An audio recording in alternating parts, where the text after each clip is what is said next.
રાજ્યની ગ્રામ પંચાયતોમાં ચૂંટણી જાહેર થવાની છે તો ગ્રામ પંચાયતની ચૂંટણીનો મામલો સામે આવ્યો છે તો રાજ્યસભાના સાંસદ મયંકભાઈ નાયકનું નિવેદન સામે આવ્યું છે તો રાજ્યમાં રાજ્ય સરકાર દ્વારા ગ્રામ્ય ક્ષેત્રના વિકાસ માટે અનેકવિધ યોજનાઓ બનાવી છે તો આ યોજનાઓ થકી વિકાસ છેવાડાના ગ્રામ સુધી પહોંચાડાયો છે તો વિકાસ થકી ગામડા સદ્ધર થયા છે ત્યારે ગ્રામ પંચાયતની ચૂંટણીમાં પણ ભાજપ સમર્પિત લોકોનો વિજય થશે। ગ્રામ પંચાયતની ચૂંટણીમાં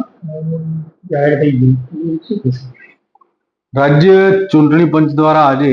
8,325 કરતા વધારે ગ્રામ પંચાયતની ચૂંટણીઓ જે બાકી હતી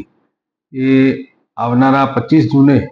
મતગણતરી થાય અને 22 જૂને મતદાન થાય એ પ્રકારની જાહેરાત આજે રાજ્ય ચૂંટણી પંચે કરી છે। 8,325 કરતા વધારે ગામડાઓમાં આ ચૂંટણી સમરસતાથી યોજાય, લોકોના અંદર ભાઈચારો અને ગામનો સંપ અકબંધ રહે અને જે વિકાસની રાજનીતિ છે એ વિકાસની રાજનીતિને ધ્યાનમાં રાખીને બધા જ સમરસતાથી પોતપોતાના વોર્ડમાં અને પોતપોતાના ગામના સરપંચની ચૂંટણી કરે એવી મારી આપના માધ્યમથી તમામ ગ્રામજનોને વિનંતી છે।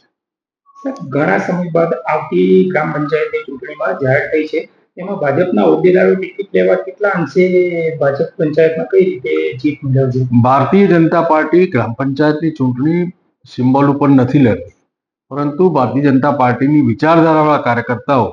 વોર્ડ અને સરપંચની ચૂંટણી લડતા હોય છે। અગાઉ જે ચૂંટણી યોજાઈ તેમાં 93% કરતાં પણ વધારે સરપંચશ્રીઓ ભારતીય જનતા પાર્ટીની વિચારસરણી સાથે જોડાયેલા હતા અને આ વખતે પણ વધુમાં વધુ લોકો ભારતીય જનતા પાર્ટીની વિચારસરણી સાથેના લોકો સરપંચની ચૂંટણી લડશે અને જીતશે એવો મને વિશ્વાસ। તરુણ પ્રજાપતિ સાથે ચક્રવાત ન્યૂઝ મહેસાણા।